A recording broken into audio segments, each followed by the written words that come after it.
ce serait intéressant d'essayer de répondre à une question d'auditeurs de conférences ou de téléspectateurs là, de YouTube. La question qui concerne l'apparition de l'homme et la femme, bien sûr, le genre humain, l'humanité. Qu'est-ce que vous en dites, me demandent certaines personnes. Alors, c'est un sujet extrêmement délicat parce que les scientifiques eux-mêmes sont en train de travailler. Autrement dit, nous sommes non pas dans le tiroir des opinions et des croyances, nous ne sommes pas encore tout à fait, pour partie, dans le tiroir des réponses, et donc nous sommes entre les deux, dans le tiroir des hypothèses, de la recherche, des datations, d'études sur la forme du cerveau, qui est un être humain, qui ne l'est pas. Actuellement, un des plus anciens êtres humains qu'on a appelé Lucie en Éthiopie est remis en question. Est-ce qu'il est un préhominien? Est-ce qu'il est un être humain? Est-ce qu'il est réellement féminin ou pas? Vous voyez, il y a pas mal de recherches. Mais je crois que derrière, en tout cas derrière tout ça et derrière ces aspects-là, la question porte sur une idée qu'on nous a enseignée quand nous étions enfants, ainsi qu'à nos ancêtres peut-être, euh, qui est la suivante.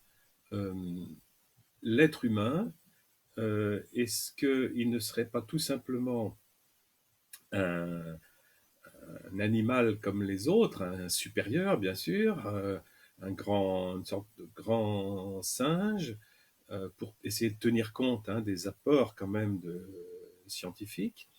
Et est-ce que ce ne serait pas une sorte dominien comme d'autres, mais qui aurait reçu un jour, aurait reçu à un moment donné précis, aurait reçu ce qu'on appelle une âme. Voilà. Dans l'idée que, comme on l'a vu la dernière fois, une âme, c'est dans le sens chrétien ou religieux, disons, et hérité de Platon, à savoir, une âme, c'est insufflé, elle est insufflée par le Créateur dans un corps, dans un organisme, et à partir du moment où l'âme est insufflée, alors cet organisme devient une personne humaine, avec toute la dignité qu'on lui doit, etc., etc. Alors évidemment, vous voyez bien que c'est une hypothèse intéressante, ou peut-être même encore une croyance, enfin bon, peu importe, qui est fondée sur une vision de l'âme, une explication de l'âme, qui était la plus courante jusqu'à présent et qu'on ne pouvait pas remettre en question. L'âme était, selon Platon, tombée, insufflée dans un corps, et, et donc ce corps, pour Platon, devenait sa prison. Alors les chrétiens ont abandonné cette idée de prison qui leur semblait peut-être trop négative, trop païenne. Les pères de l'Église ont lutté contre les gnoses de la chute. Le père Saint Irénée de Lyon a lutté contre ça. Et donc, on a abandonné l'idée que le corps est une prison détestable, haïssable, qu'il faut bafouer, bref, enfin pas bafouer, je ne sais plus quel est le mot, mais enfin qu'il faut mépriser, voilà, qui est dans la corruption la plus totale à cause de chute. On a essayé d'éviter ça. Malheureusement, certains pans des croyants sont tombés dedans, ont cru tout ça, mais pas tous, pas l'Église tout entière, puisque justement, elle a réfuté les gnoses de la chute pendant tous les premiers siècles, et c'est Tertullien ou Irénée qui disait « Je m'afflige de ce que toutes ces gnoses, toutes ces hérésies, eh bien, ce soit Platon qui en soit le pourvoyeur, voilà, que Platon soit le pourvoyeur de toutes les hérésies. » Je rappelle Platon qui est un des grands génies de la philosophie par ailleurs, peut-être le plus grand, je ne sais pas, mais qui là s'est permis de dire des choses un peu risquées. En tout cas, voilà, on avait l'idée dans le christianisme que ce qui distingue l'être humain, homme ou femme, des autres vivants, eh bien, c'est le fait que lui, l'homme et la femme, ils ont une âme, et que c'est cette âme qui est immortelle, qui, maintenant qu'elle est créée par Dieu, ne connaîtra pas de mort, et qui donc est appelée à une vie, quelque chose d'éternel, qui sera soit du bon côté avec Dieu, soit une punition du mauvais côté dans l'enfer. Et entre les deux, il y a une zone de travail et pour nettoyer l'âme, etc., le purgatoire. Bon. Alors, est-ce que le problème est bien posé quand on le voit comme ça et qu'on essaye de définir l'apparition des premiers hommes? Eh bien, ce serait simple. Si c'était ça, ce serait très simple. Il suffirait de dire, voilà, il y a des animaux supérieurs qui ressemblent aux êtres humains, mais ce sont des animaux comme les autres. Et un jour, Dieu choisit de leur donner une âme pour qu'ils deviennent des hommes et des femmes dignes de ce nom. Vous voyez? Alors, maintenant que nous avons fait, et je vous renvoie à la séance précédente, la distinction entre cette vision de l'homme et de l'âme et celle d'Aristote et celle des Hébreux, qui est en fait très différente, puisque, je vous rappelle, chez Aristote, après ses analyses, il comprend, et il est confirmé par l'ADN, hein, il comprend que et voilà, il y a quelque chose qui donne des instructions aux atomes, à la matière, pour qu'elle s'organise telle que nous la voyons dans les différents organismes. Et donc, bien sûr, un homme est animé, une femme est animée, donc ils ont une psyché anima âme, selon Aristote, qui organise la matière pour faire l'organisme. Mais c'est également le cas de mon chien, mon chat, mon poisson rouge. Ils n'ont pas une âme, ils sont une âme vivante. Nous sommes tous animés, donc nous sommes tous des âmes vivantes, comme aiment dire les Hébreux dans les psaumes ou partout, des âmes vivantes qui organisons la matière pour faire l'organisme. Autrement dit, mon corps, ce qu'on appelle communément mon corps, c'est mon âme qui organise la matière. Autrement dit, vous voyez, il n'y a pas de dualisme, il n'y a pas d'opposition comme chez Platon, avec une âme formidable, spirituelle, divine, et un corps détestable, le principe du mal, etc., qui d'ailleurs remplace le diable chez Platon. Il n'y a pas besoin de diable, c'est la matière qui joue ce rôle terrifiant de négation, de destruction. Bon, vous voyez, avec Aristote et les Hébreux, donc c'est différent. Et selon le principe d'Aristote, eh bien, les choses on les voit différemment, puisque ça ne peut plus être une âme qui distingue les hommes et les femmes des autres créés, des autres vivants. Mais alors, qu'est-ce que c'est qui les distingue? Eh bien, Aristote, je ne sais pas s'il a d'opinion là-dessus, je ne crois pas, mais les Hébreux, eux, ont une opinion là-dessus. Alors, nous sommes maintenant dans le tiroir des opinions des Hébreux, et les Hébreux nous disent, et on l'avait vu dans l'une des premières séances, les Hébreux nous disent, un être humain, c'est comme une plante ou un animal, c'est quelqu'un, quelque chose d'animé, qui a donc une âme, qui organise et qui l'anime. Bon, parce qu'évidemment, avec l'âme, il y a le principe de vie. Et ça, c'est valable pour tous les vivants. Et c'est ce que nous confirme l'ADN. Bon, intéressant, à prendre en compte comme indice. Bon. Alors, qu'est-ce que c'est qu'un être humain par rapport aux autres? Est-ce qu'il est pareil qu'un chien, qu'un chameau? Ben non, on voit bien qu'un être humain, ce n'est pas pareil. L'être humain, pour les Hébreux, c'est celui qui est capable d'être nabi. Les êtres humains sont tous des potentiels neviim, autrement dit, des prophètes. Et ça veut dire ceux qui sont capables de dialoguer avec le créateur unique de toutes choses, le Elohim, Adonai, etc. L'homme et la femme sont ceux qui sont capables de dialoguer avec l'intelligence, avec la liberté, la volonté, la conscience, capables de dialoguer avec le créateur. Et le créateur se plaît à dialoguer au bout d'un moment avec les êtres humains qu'il a créés par étapes. Bon.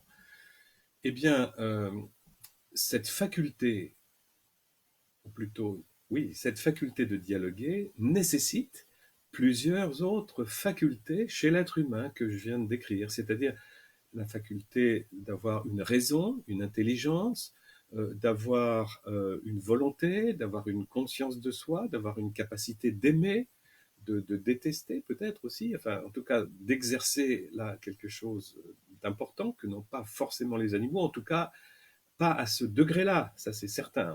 On améliore nos connaissances sur les animaux, de conscience de soi, de degré de liberté, mais on voit bien que les hommes sont très loin devant. À tel point d'ailleurs que Pierre Teilhard de Chardin disait les êtres humains, leur apparition, hein, il était il y avait géologue et je ne sais plus comment on dit, enfin bref, il travaillait là-dessus, il disait les êtres humains, ce n'est pas sont pas une nouvelle sorte d'animaux, c'est une nouvelle sorte de vie. Nouvelle sorte de vie. Et la différence. Bon, les Hébreux disent la même chose, à leur façon. Alors, autrement dit, si on regarde dans tous les livres des Hébreux qui sont contenus dans cette bibliothèque qu'est la Bible, eh bien, nous voyons que les Hébreux nous disent l'homme et la femme, Adam, le genre humain, c'est celui qui reçoit quelque chose que n'ont pas les autres créatures vivantes, c'est un esprit. C'est comme ça que ça a été traduit, un esprit. Euh, donc, c'est un esprit, et c'est grâce à cet esprit qu'ils sont différents fondamentalement de tous les autres. Sinon, pour le reste, pour l'aspect physique, pour l'aspect biologique, ils sont comme les animaux. Ils sont animés, ce sont des âmes qui organisent la matière pour faire les organismes. Mais les êtres humains, ils ont en plus ce que on appelle dans la Genèse un esprit, une âme intelligente, enfin je sais plus, enfin on peut traduire de différentes façons, hein, ces mots-là, Neshama, Nishmat, Hayim, il y a aussi Ruach. Bon, enfin bref, il s'agit de travailler ça de très très près et sur la cime de cette montagne de recherche.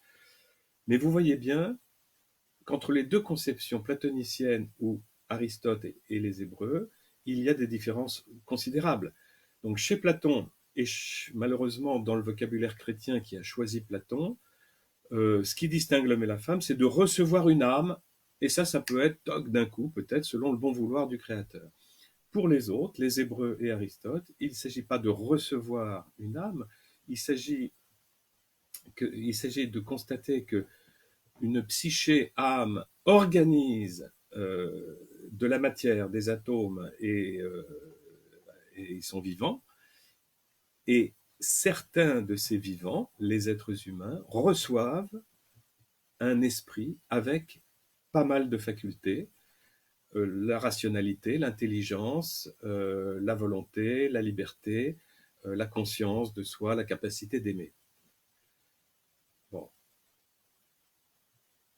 Que nous disent les sciences à ce sujet? Eh bien, on constate qu'effectivement, cette capacité d'aimer, d'exercer sa liberté, la volonté, tout ce que je viens de dire, ce n'est possible pour des êtres créés, pour des organismes, ce n'est possible qu'à partir du moment où le cerveau est capable de ça. Il faut que le cerveau soit capable de ça. Le cerveau d'un chimpanzé, qui est pourtant un des animaux intelligents, avec les bonobos, une sorte de chimpanzé encore plus proche de l'homme, enfin du point de vue de l'intelligence, eh bien ces chimpanzés bonobos n'ont pas le cerveau assez gros, ils n'ont pas les différentes couches du cortex pour accueillir assez de neurones et pour être en mesure d'exercer voilà, un certain nombre de facultés que seuls l'homme et la femme vont pouvoir exercer euh, pour faire inventer un vrai langage, des concepts abstraits, enfin, tout ce que nous connaissons, et je ne vais pas me lancer dans des définitions de l'être humain. Mais vous voyez bien que cette capacité à être un être humain, ce n'est pas recevoir une âme virtuelle, c'est euh, recevoir cette capacité de liberté de volonté, et pour ça, il faut avoir le récipient pour accueillir le cadeau. Vous voyez, il faut que le cadeau puisse venir quelque part. Et ça, eh bien, ça ne se fait pas en claquant des doigts. Et d'ailleurs, nous avons vu que le Créateur, selon les Hébreux et les chrétiens, Dieu, ne claque jamais des doigts. Il est constamment, si nous apprenons à le connaître à travers son œuvre, hein, eh bien, il est constamment à travailler par étapes. Alors, nous reviendrons à Saint-Irénée de Lyon, que j'ai déjà cité, qui est un des plus anciens pères de l'Église, puisqu'il est mort vers l'an 200, 202, 208, martyr vraisemblablement à Lyon, dont il était évêque, un père grec, Saint-Irénée de Lyon. Lui a parfaitement compris, en tant que chrétien et proche des Hébreux, compris cette progression par étapes et ce respect que le Créateur a pu manifester pour des étapes d'accompagnement de sa création. Mais voyez, si des choses sont mal posées ou mal comprises, ou si on est encore dans des fausses croyances, eh bien, on risque de ne pas pouvoir même comprendre, puisqu'un faux problème, un problème mal posé, on ne trouve jamais de solution. Donc, on comprendra jamais que l'homme, il faille du temps, que ce soit des étapes, et que ce soit très difficile de situer un premier homme. Bon, on va en reparler. Avant, on va faire une petite pause avec un petit dessin, une petite animation à partir d'une de mes BD. Donc, je vais vous montrer la BD qui est celle-ci. Bon, on la voit pas très bien. L'être et le néant sont dans un bateau. Voilà, c'est de là que tirer ce petit épisode que nous allons pouvoir regarder ensemble. Il parle des fausses croyances et de leur libération. On commence à comprendre que les fausses croyances sont un véritable boulet. En effet, qu'elles soient religieuses, philosophiques ou pseudo-scientifiques, eh bien, comme un boulet, elles nous ralentissent. Les fausses croyances influencent nos décisions et nos actions.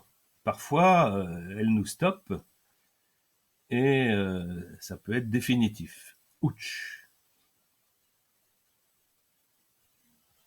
Parfois, les fausses croyances nous aveuglent et nous entraînent dans de mauvaises directions, nous entraînent vers des fausses pistes.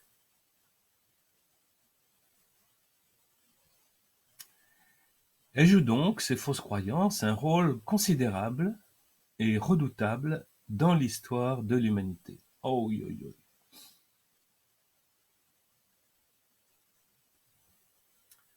Vous pensez qu'on exagère? Vous vous demandez quelle fausse croyance a pu plonger l'humanité dans une telle obscurité? La lumière effacée. Mais pas besoin de remonter à l'Antiquité. Les théoriciens du racisme, qui se prétendaient scientifiques entre guillemets au XIXe siècle, ont réussi à entraîner le monde entier dans leur délire sur les races dites supérieures et inférieures. Par exemple, le fameux Arthur de Gobineau, qui a publié en 1853 Essai sur l'inégalité des races humaines. Eh bien, son ouvrage sera l'un des fondements des racismes criminels du XXe siècle. Une des pires fausses croyances de l'histoire de l'humanité.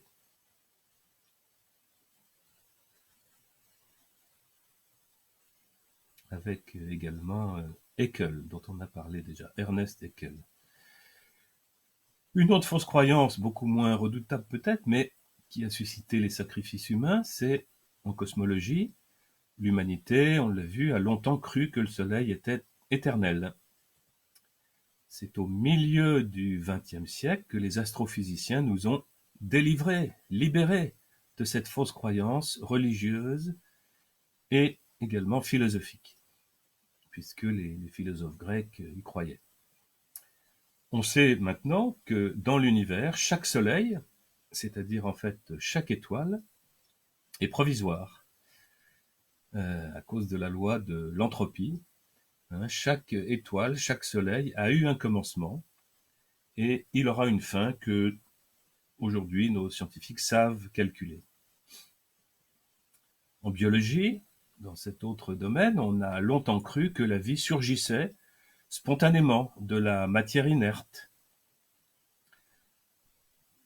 Cette vieille croyance, elle a tenu très longtemps, depuis l'Antiquité, à croire même que certains entretenaient cette croyance par de la prestidigitation, pour faire adhérer à leur système, pour faire croire que la vie naissait spontanément de la matière inerte.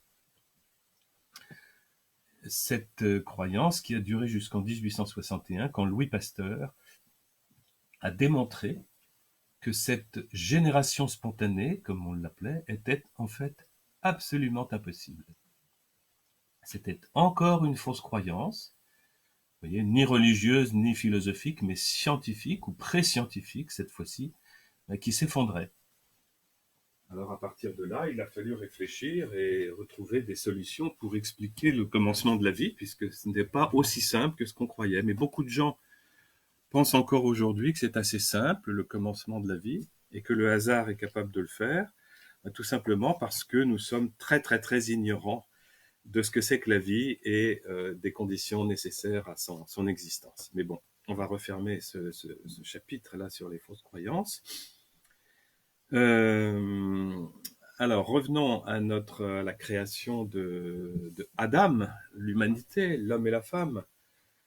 Eh bien, vous voyez, ce n'est donc pas une âme qui est insufflée et qui serait donc réservée aux êtres humains. Ce qui est réservé aux êtres humains, c'est autre chose, c'est un esprit.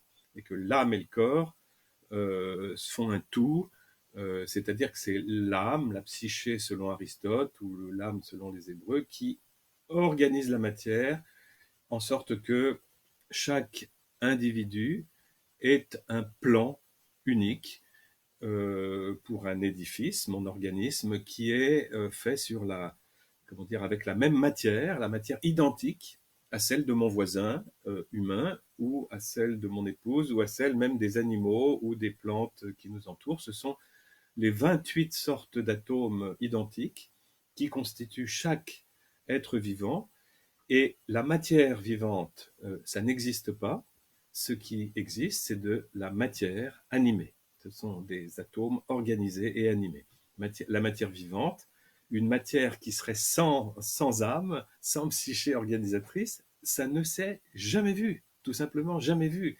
Et c'est par pure ignorance que des gens parfois qui sont des sommités emploient ce terme, ou alors par choix idéologique, pour essayer de dire il y a que la matière. Il y a aussi voilà, ce parcours-là de nos amis athées matérialistes qui disent l'esprit, ça n'existe pas, il n'y a que de la matière, et c'est la matière, il n'y a pas d'âme, il n'y a pas de psyché, enfin, on peut dire tout ce qu'on veut. En tout cas, ce que nous savons par l'ADN, c'est qu'il y a un principe, ou plutôt qu'il y a des instructions qui organisent, voilà. Et on constate que les êtres humains, eh bien, sont entre guillemets au sommet de la création, c'est-à-dire qu'ils sont pas au sommet comme des rois, ils sont tout simplement les plus complexes à fabriquer. C'est-à-dire que l'écriture du message génétique est le plus complexe de tous les organismes vivants, en sorte que des neurologues, des grands spécialistes comme le professeur Houdard ou d'autres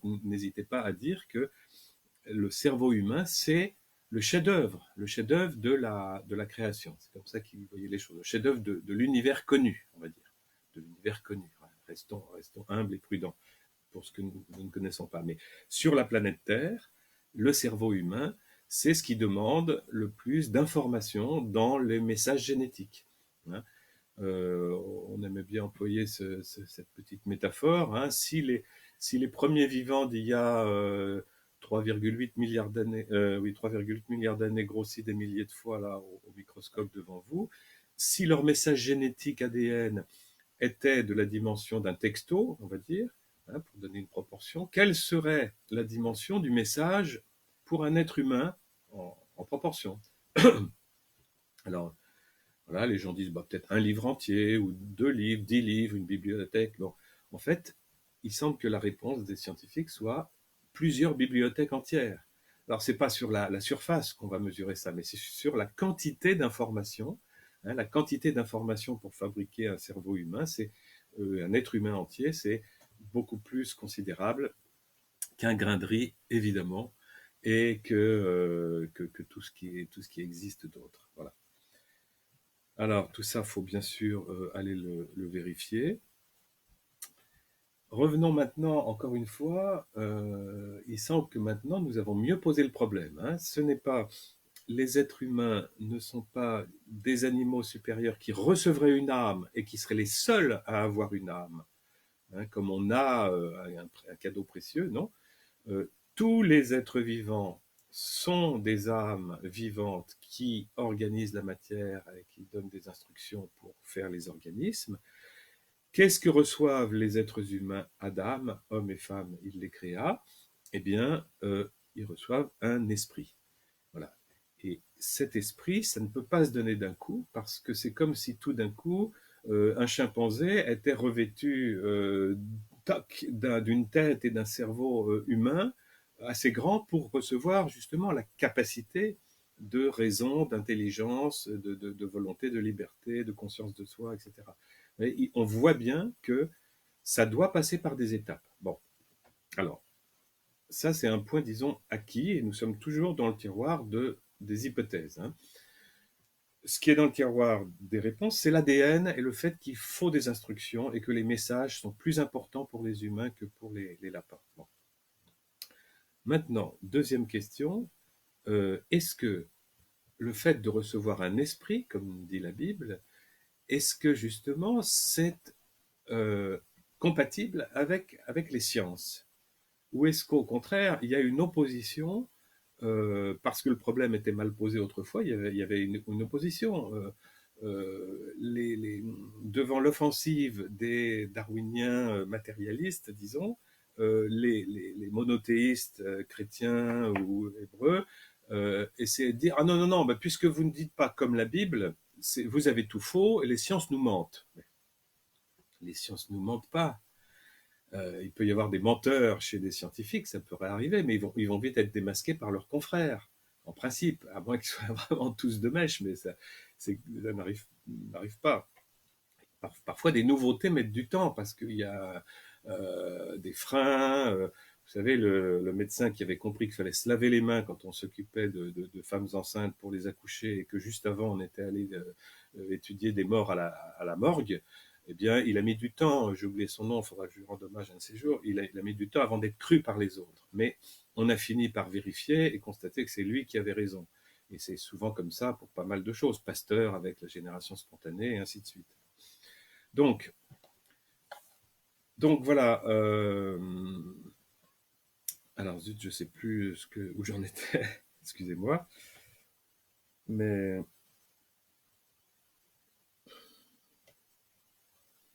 bon, enfin, ça fait rien. Euh, voilà. On voit bien que c'était une erreur, c'était une mauvaise lecture de la Bible de croire que Dieu, dans la Bible, faisait tac, tac, tac, chaque espèce jusqu'à l'être humain en claquant des doigts, vous voyez, d'un seul coup, comme un Dieu magicien païen. On a cru ça, et donc nos ancêtres, parfois chrétiens, ont cru bon d'accuser les darwiniens, leurs amis, de mentir avec leur science. Non, ils ne mentaient pas avec leur science. Leur imposture, s'il y en avait une, c'était de dire, voyez, avec nos sciences, nous prouvons que votre Dieu n'existe pas. Ça, c'est un mensonge absolu. C'est absolument impossible. C'est pas parce qu'ils n'ont pas vu, et d'ailleurs aucun scientifique ne peut voir Dieu sous son microscope. Donc, aucun scientifique, on l'a dit dans les débuts, ne peut dire j'ai la preuve que Dieu existe ou j'ai la preuve qu'il n'existe pas. Donc là, il y avait une vraie imposture des amis de Darwin. Mais les monothéistes, au lieu de démasquer cette imposture précise, ont cru bon de se retrancher derrière la Bible en disant ah, vous voyez, dans la Bible, on a l'impression que Dieu crée l'homme d'un seul coup, il donne un prénom, il y a sa femme qui est créée de la côte, etc. C'est ça le vrai, puisque ça vient de Dieu. Donc, tout le reste est mensonge. Bon, vous voyez que le problème est totalement mal posé. Parce qu'après, il va falloir choisir entre la croyance ou le réel. Donc, et là, c'est là qu'il commence à y avoir des crises entre foi et raison, et que certains vont dire, bah non, la raison bloque la foi, ou la foi empêche de raisonner. Enfin bref, une muraille de Chine entre foi et raison. Bon, tout simplement parce que le problème était mal posé. Si nous le posons bien, nous constatons que nulle part dans la Genèse des Hébreux, il n'est écrit que Dieu fabrique d'un seul coup. Au contraire. Alors bien sûr, on nous raconte l'histoire, enfin, et là aussi il y a un malentendu, puisqu'on a cru qu'on nous racontait l'histoire d'un individu qui s'appelait Adam, qui tout d'un coup était le premier homme fait à partir de la poussière du sol, autrement dit fait avec la matière, hein, comme les autres, on pourrait dire. Mais on a l'impression qu'effectivement qu'il est fabriqué, pas ex nihilo, mais ex poussière du sol, poussière cultivable. Et on n'a pas vu que c'était une manière quand même symbolique de parler. Et aujourd'hui, on le comprend mieux. Et l'Église dit que les 11 premiers chapitres de la Genèse sont quand même à prendre sous un plan symbolique.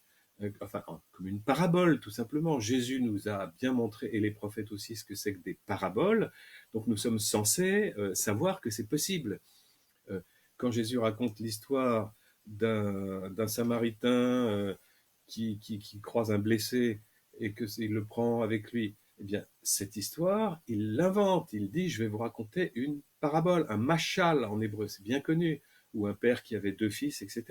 Bon, eh bien là, c'est pareil. Les prophètes hébreux nous racontent une parabole, et on a vu que les autres civilisations nous ont toutes raconté aussi des mythes et des paraboles, qui, eux, n'ont rien à voir avec le réel. On ne cherche même pas à ce qu'il y ait un rapport. On en a lu plusieurs dans les épisodes précédents.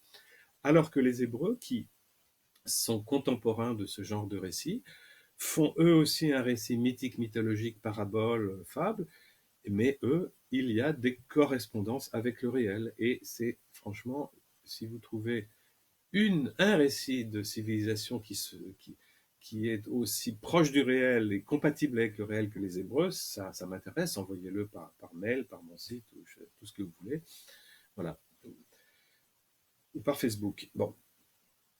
Alors, donc, il n'est marqué nulle part, en fait, foncièrement, que Dieu a opéré quelque chose de précis, chirurgical, d'un coup. On voit au contraire que les Hébreux étaient peut-être une des civilisations les mieux préparées à accueillir le réel d'aujourd'hui, à savoir une création faite par étapes sur des longues durées, non, parce que tout simplement leur récit lui-même, leur parabole de création, se déroule en plusieurs étapes. Alors, il y en a d'autres hein, qui peuvent se dérouler par étapes. Platon, ça se déroule aussi par étapes. Simplement, les étapes sont totalement à l'envers. Bon, ben, c'est pas grave. On lui demande pas un récit scientifique non plus. On n'a pas demandé aux Hébreux un récit scientifique. Le mot science n'existait pas, le concept non plus. Ils n'ont pas cherché à le faire. Mais aujourd'hui, nous nous étonnons au XXIe siècle que leur récit soit à ce point compatible avec le réel. Pas partout, c'est pas hurlant, c'est discret, mais c'est comme ça. Et on peut comparer et apporter des preuves si on veut que je dis une erreur ici. Je serais content de le savoir. Alors, les Hébreux donc étaient préparés avec leur récit en 6 étapes à accueillir les étapes de la création que les sciences vont découvrir 2000 ans plus tard. Et c'est ce à quoi nous assistons aujourd'hui. Voilà. Simplement, nos ancêtres au temps de Darwin ont eu trop peur de l'agression matérialiste qui est arrivée. Ils se sont défendus un peu naïvement en disant c'est vous qui mentez, c'est pas nous. Donc ils ont tous creusé Il y a eu 2 camps qui ont creusé qui se sont enterrés comme à la guerre de 14 dans des tranchées et qui se tirent dessus depuis 150 ans alors que le problème est mal posé. Voilà.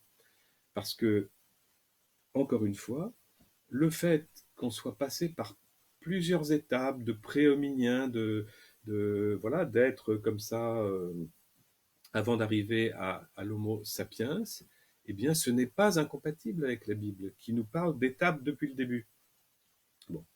Donc, il me semble que voilà, là, on peut revoir les choses paisiblement et encore une fois, constater que pour qu'il y ait un gros cerveau de cette taille-là, eh bien, jamais Dieu n'a fait les choses comme un magicien. Voilà. Il a, encore une fois, ça s'est fait par étapes et certainement que la conscience émerge progressivement, elle en a la capacité, elle existe dans le cerveau humain, dans ce que les Hébreux appellent le cœur, hein, parce que Les Hébreux n'emploient jamais le mot de cerveau. Pour eux, la pensée n'est pas dans le cerveau, mais dans le cœur.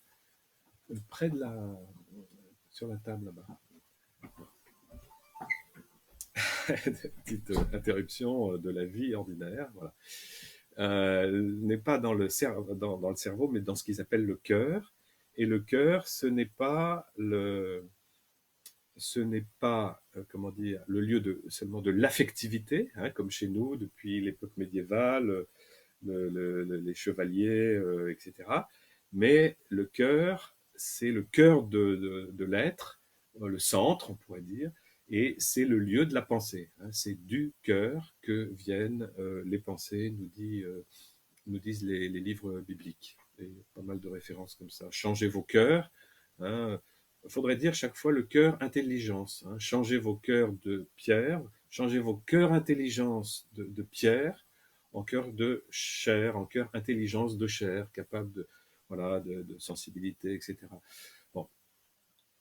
Alors, vous voyez maintenant, pour répondre à la question du début, il y a les êtres humains ne sont pas des animaux supérieurs à qui Dieu aurait tout d'un coup donné une âme, sans qu'ils s'en rendent compte, bref, mais plutôt sont effectivement des mammifères supérieurs à qui Dieu donne un esprit. Et un esprit, dans le sens biblique, ce n'est pas plouf, quelque chose qui peut mettre comme ça n'importe où, mais c'est quelque chose qui passe par les capacités uniques du cerveau humain. Voilà. Euh, c'est encore une fois intelligence, rationalité, volonté, créativité, capacité de construire, etc., conscience de soi, capacité d'aimer. Voilà. Et alors, nous allons voir comment les Hébreux racontent cette entrée, cette apparition du genre humain, Adam, encore une fois, le genre humain c'est Adam en hébreu, Adam, cette capacité du genre humain, homme et femme, comment est-ce qu'ils sont arrivés, entrés progressivement sur la planète Terre, plutôt à la fin, hein, l'aboutissement actuel, eh bien, les prophètes hébreux ne savent pas. Ils sont comme nous, comme sont les scientifiques, nos scientifiques aujourd'hui, ou comme nous, à tâtonner, à essayer de savoir quand ça commence un être humain. Ils ne le savent pas, ils n'ont pas la prétention de nous le dire, ils n'essayent même pas, mais c'est comme s'ils nous disaient, à un moment donné, il y a de l'être humain. Il y a de l'être humain, homme et femme, sur la planète Terre. Il y a de l'être humain, et comment ça se traduit? Eh bien, en fait, si les Hébreux, les prophètes hébreux, sans doute Isaïe numéro 2 et Ézéchiel, peut-être déjà Jérémie un peu avant, si ces trois prophètes absolument reconnus pour leur compétence de prophète avaient eu les mots, ils nous auraient certainement dit, ça c'est une hypothèse, hein, ils nous auraient certainement dit, les êtres humains, hommes et femmes, sont ceux qui ont accédé, parmi toute la création, ce sont les seuls qui ont accédé à la conscience réfléchie.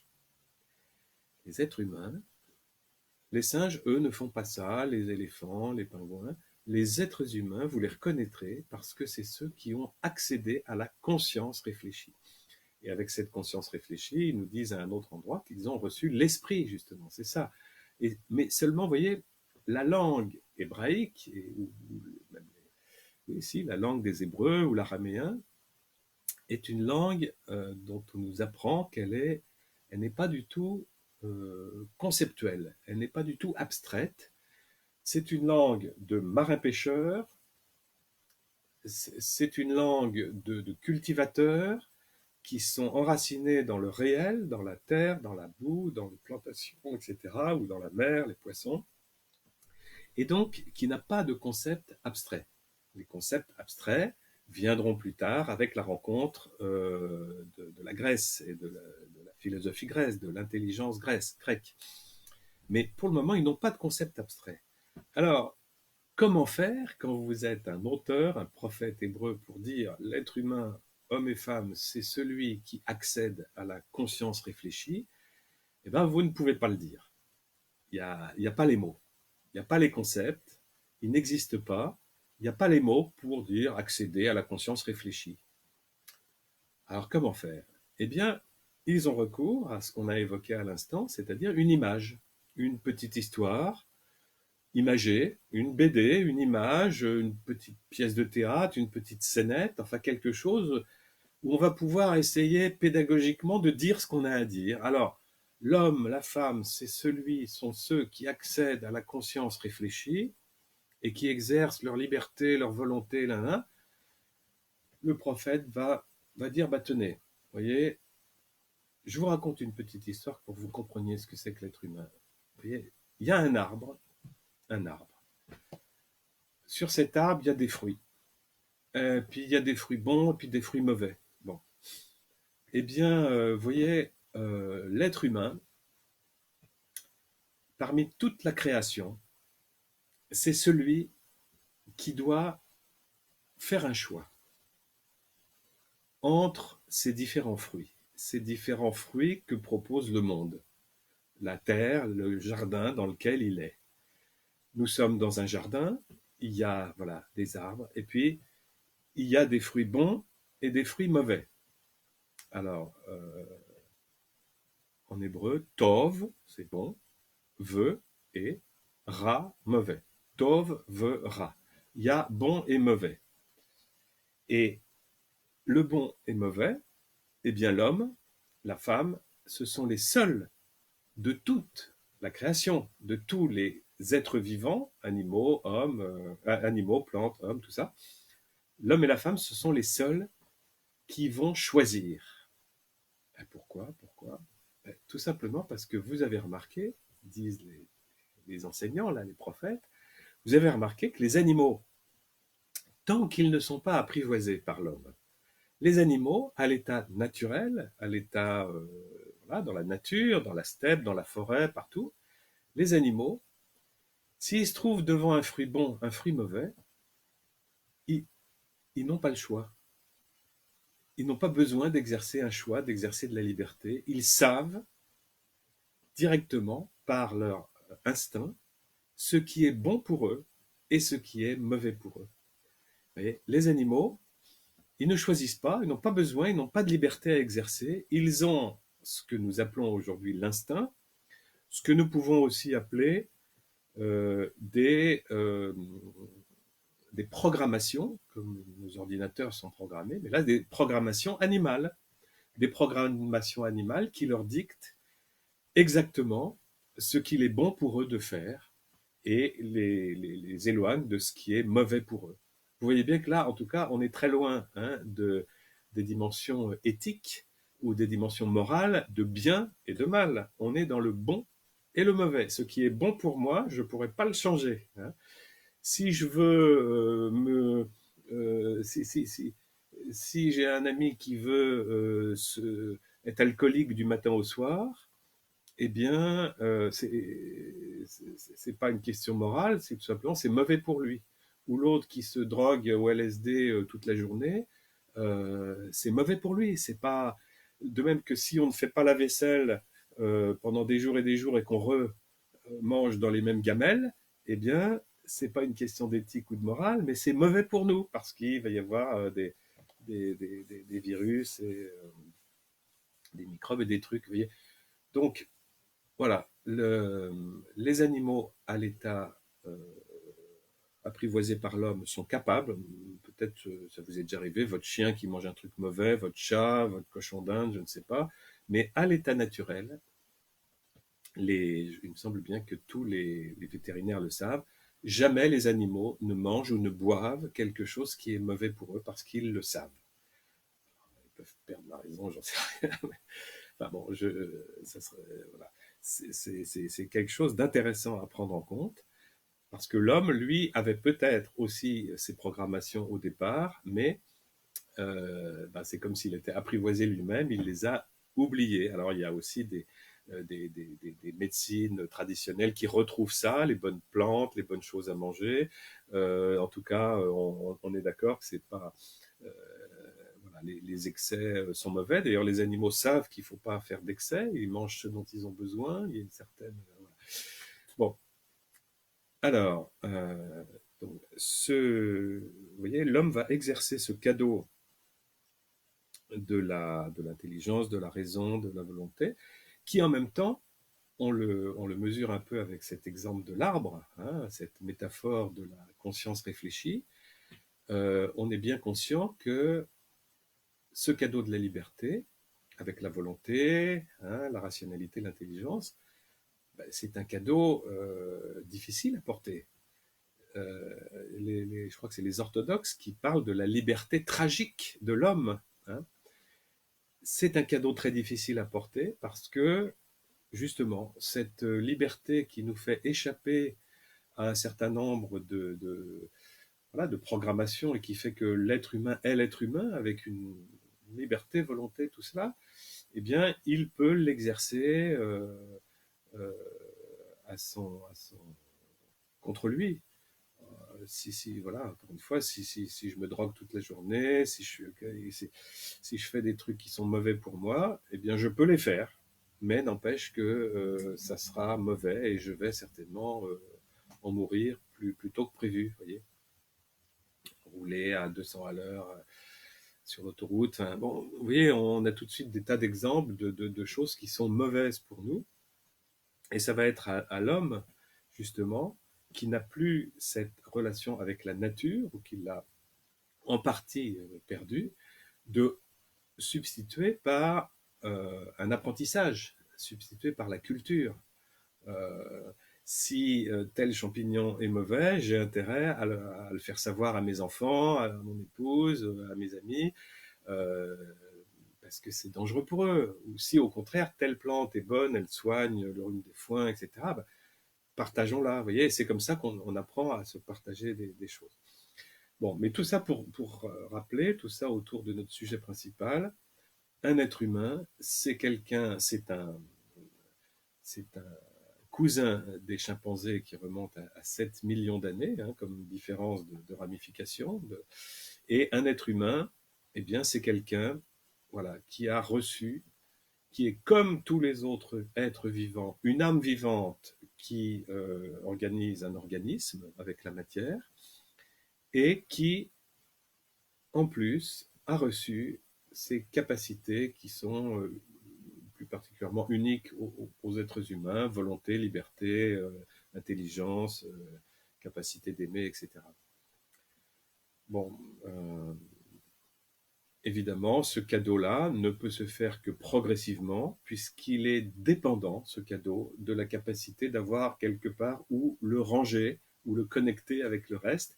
Et c'est dans le cœur intelligence, pour les Hébreux, c'est dans le cerveau, pour nos chercheurs, c'est dans le cerveau que se passe cette capacité de recevoir ce cadeau-là.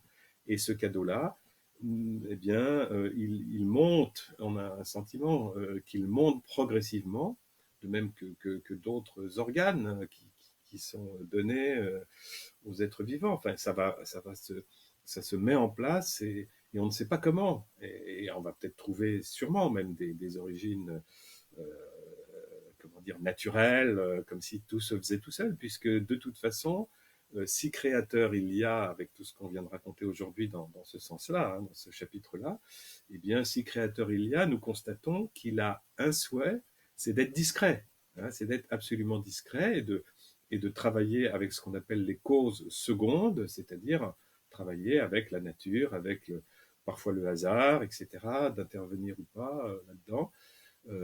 Mais en tout cas, il lui faut du temps pour arriver à ce qu'un cerveau humain soit capable d'exercer ses capacités. On pourrait même dire un cerveau humain, au départ, pour nos ancêtres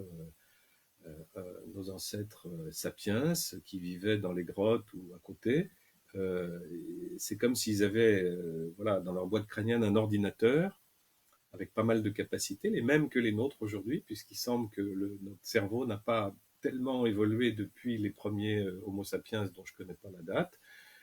Mais donc, c'est comme s'ils avaient un ordinateur, le même que le nôtre, dans notre tête, mais ils n'avaient pas le mode d'emploi. Hein, on pourrait dire ça aussi. Et le mode d'emploi, eh bien, c'est pas tout d'un coup qu'ils vont passer de 0 à 1000. Hein. Le mode d'emploi, eh bien, on l'apprend progressivement, justement en tâtonnant, en étant je pense que nos ancêtres sont vraiment autodidactes. Et voilà. Et puis on verra qu'à un moment donné, le créateur semble-t-il, souhaité entrer en relation, lui qui est intelligence, volonté, liberté. Hein, il a fait des êtres humains à son image, avec intelligence, volonté, liberté, créativité. Et eh bien, ce serait assez naturel qu'un jour il ait le souhait d'entrer en relation avec eux. D'entrer en relation avec eux pour leur parler de lui, leur dire quoi faire, justement, les aider à vivre avec cette liberté si lourde à porter et cette capacité, voilà, de faire lui-même du bien et du mal. Ce que ne font pas les animaux. Vous noterez que les animaux font ce qu'ils ont à faire. Euh, le lion mange la gazelle. Nous trouvons ça très triste parce que nous nous projetons et parce qu'il y a aussi tous les dessins animés qui nous montrent la gentille gazelle et le méchant lion. Mais si le lion mange la gazelle, ce n'est pas le résultat. Enfin, il faudra étudier si ça pourrait être le résultat d'une autre cause que ce monde magnifique dans lequel nous sommes, qui n'est pas facile à vivre, mais qui est quand même assez impressionnant. Alors, bon, euh, voilà. En tout cas, les êtres humains, eux, avec leur liberté, leur volonté, sont capables de choses que les autres ne peuvent pas faire. Le meilleur et le pire. C'est pour ça que je dis que c'est un cadeau pas facile à porter. Les êtres humains sont les seuls de tous les êtres vivants à être capables de torturer intentionnellement un autre être humain, un de ses semblables, soit pour lui faire dire des choses, ou lui escroquer son argent, ou enfin bref, exercer une pression, ou tout simplement par plaisir ou par. Bon, ouais, il y a quelque chose de monstrueux là hein, dans l'être humain. Et il y a cette capacité, voilà, de faire des choses que les animaux ne savent pas faire, ne peuvent pas faire. Ça n'est pas dans leur programmation. Alors des gens me disent ah mais le chat joue avec la souris. Bon d'abord on ne sait pas à quoi ça sert, mais en tout cas il ne fait pas la même chose. Il va pas étrangler un autre chat ou le torturer pour que le chat dise où il a caché ses stocks de souris. Vous voyez bon. Donc l'être humain est le seul capable de torturer son semblable ou de le massacrer, éradiquer ou les autres êtres vivants. Bon, mais en même temps, l'être humain est le seul qui soit capable intentionnellement de faire du bien, de s'occuper de ses vieillards, ses handicapés, ses malades, tous ceux qui sont fragiles. L'être humain est le seul capable de le faire. Alors vous allez me dire, il y a des dauphins qui ont sauvé des enfants. Oui, mais d'accord, mais très bien si les dauphins sont programmés pour ça, mais je parle intentionnellement, c'est intentionnellement avec une conscience de ce qu'on fait. Bon, tant mieux si d'autres animaux le font, mais en tout cas, ça fera partie de leur programmation. Vous voyez, euh, semble-t-il. Bon. Alors, on va peut-être s'arrêter là pour aujourd'hui. J'espère que j'ai pas été trop long. J'avais prévu d'autres choses, mais nous les verrons demain sur justement les étapes de création de ce monde. C'est assez enthousiasmant à observer, mais ce sera pour demain. Voilà, je vous dis à demain, ou on se retrouve si vous souhaitez sur YouTube. À bientôt, au revoir.